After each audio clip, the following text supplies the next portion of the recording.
दो दिन से देश में खबर गर्म है। खबर क्या है? हैदराबाद में एक छात्र ने आत्महत्या की। एक्चुअली तो खबर यही होनी चाहिए थी कि हैदराबाद में छात्र ने आत्महत्या की, लेकिन मीडिया में खबर चल क्या रही है?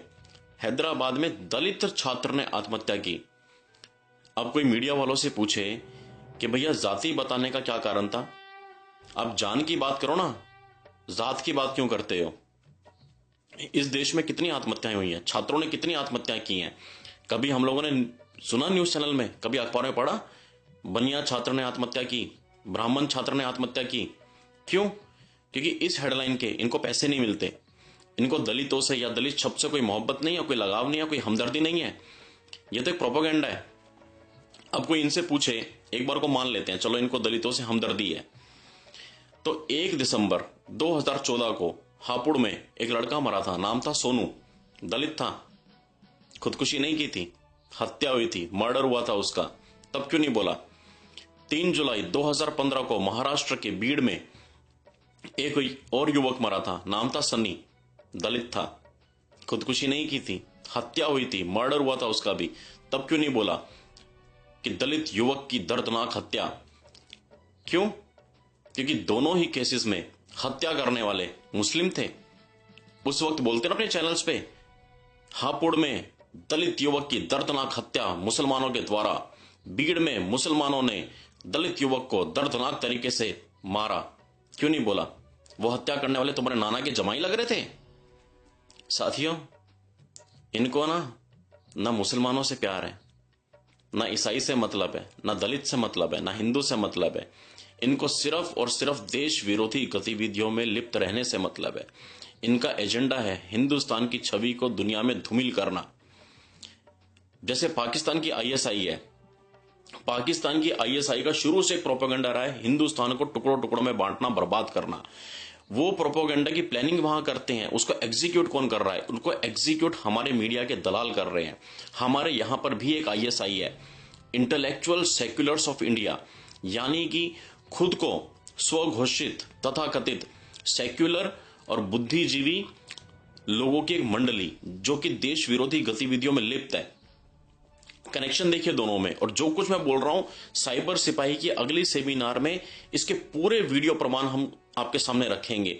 पाकिस्तान की आईएसआई या वहां के जो मौलाना मसूद अजहर है, हाफिज सईद है, जैद हामिद है, जो तकरीरें देते हैं, उनकी डायलॉग्स, उनके तकरीरों की जो पूरी सेंटेंस है, बिना किसी कॉमा फुल स्टॉप को चेंज किए, हमारे आईएसआई के एजेंट इनके बयान मिला के देख लीजिएगा, हूबहू मिलेंगे, सेम मिलेंगे बिल्कुल। वहां की आईएसआई क्या करती है उसके पॉइंट्स देखिए। एंटी मोदी, हमारे आईएसआई के एजेंट एंटी मोदी। वहां की आईएसआई क्या करती है? एंटी बीजेपी, हमारे आईएसआई के एजेंट एंटी बीजेपी।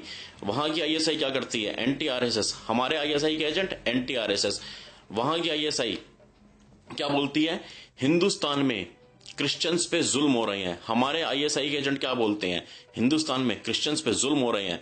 वहां की आईएसआई क्या बोलती है? हिंदुस्तान में मुसलमान सुरक्षित नहीं है, हमारे आईएसआई के एजेंट क्या बोलते हैं? हिंदुस्तान में मुसलमान सुरक्षित नहीं है।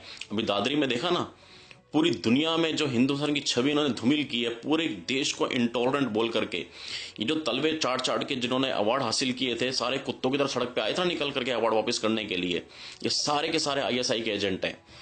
उसके बाद में अजीत डोभाल साहब, हमारे एनएसए जब से बने हैं, पाकिस्तान की आईएसआई की नींदें उड़ी हुई हैं, और हमारे आईएसआई के एजेंट क्या कर रहे हैं? पठानकोट हमले के बाद बकायदा ट्विटर पे ट्रेंड चलाया है, सैक अजीत डोभाल। क्यों भैया? यानी प्रोपोगेंडा पाकिस्तान की आईएसआई का एग्जीक्यूट कर रहे हैं हिंदुस्तान की आईएसआई। उसके अलावा पाकिस्तान की आईएसआई का एक और पुराना एजेंडा, हिंदुस्तान की आर्मी को, हिंदुस्तान के आर्मी ऑफिसर्स को बदनाम करना। हमारे आईएसआई के एजेंट क्या करते हैं? जनरल वीके सिंह साहब जब से मंत्री बने हैं, उनकी सारी त्याग, तपस्या, बलिदान, अपनी जान पे खेल करके यमन से हिंदुस्तानियों को सुरक्षित वापस लेकर के आए। वो सारी बातें छोड़ करके वीके सिंह साहब के बयानों को तोड़ना, मरोड़ना, उल्टे सीधे तरीके से पेश करना, वीके सिंह साहब को नोचना क्यों कर रहे हैं? एजेंडा किसका है? पाकिस्तान की आईएसआई का। एग्जीक्यूट कौन कर रहा है? हमारी आईएसआई। इसके अलावा वहां की आईएसआई का एक और हथियार, अंग्रेजों वाली नीति, फूट डालो राज करो, डिवाइड एंड रूल। हमारी आईएसआई क्या कर रही है? हमारा मीडिया यही तो कर रहा है। मुजफ्फरनगर, दादरी, मालदा, पूर्णिया, देख लीजिए सारी रिपोर्ट्स। जिस तरह का सेलेक्टिव जर्नलिज्म ये लोग करते हैं, क्या ये हिंदू मुस्लिम को दूर नहीं कर रहे? और वहां की आईएसआई का आखिरी हथियार क्या है? हिंदुस्तान में हिंदुओं को एक मत होने दो, हिंदुस्तान के हिंदुओं को जातियों में तोड़ दो, बनिया को ब्राह्मण से, ब्राह्मण को राजपूत से, राजपूत को जाटों से, जाटों को गुजर से, गुजर को दलितों से लड़ाते जाओ, हिंदुओं को जातियों में तोड़ दो। और वही चीज आज हमारा मीडिया यहां पे कर रहा है। हैदराबाद के केस में ये चीज खुलकर के सामने आ गई है। मतलब पाकिस्तान की आईएसआई का प्रोपेगेंडा हमारी आईएसआई एग्जीक्यूट कर रही है। बहुत हो गया साथियों, बहुत हो गया। अब आवाज उठाएंगे, अब लड़ेंगे, और लड़ाई आर पार की होगी, क्योंकि अब नहीं लड़े तो कभी नहीं लड़ पाएंगे। अब इनको जवाब देने का वक्त आ गया, और मुंह तोड़ जवाब देने का वक्त आ गया। इस वीडियो के बाद कल हमारे पेज पर हम हिंदुस्तान के तमाम मीडिया हाउसेस के नंबर्स अपलोड करेंगे। ध्यान से सुनिएगा।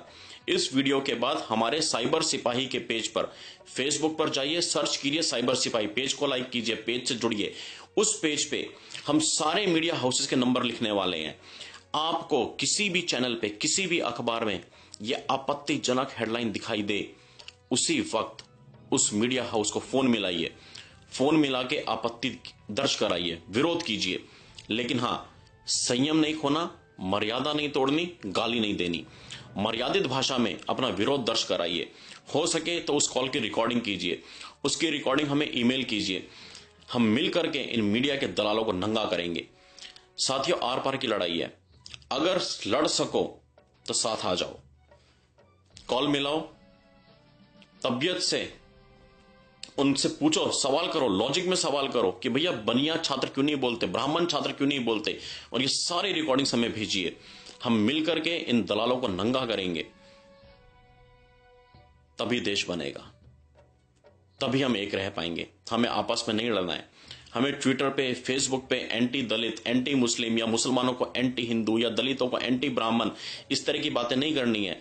अगर हम ये करेंगे तो इनकी साजिश सफल हो जाएगी। हम इनके हाथों के प्यादे बनके इनके हाथों में खेल लेंगे। हमें आपस में नहीं लड़ना है, हमें मीडिया के दलालों से लड़ना है। जय हिंद, वंदे मातरम।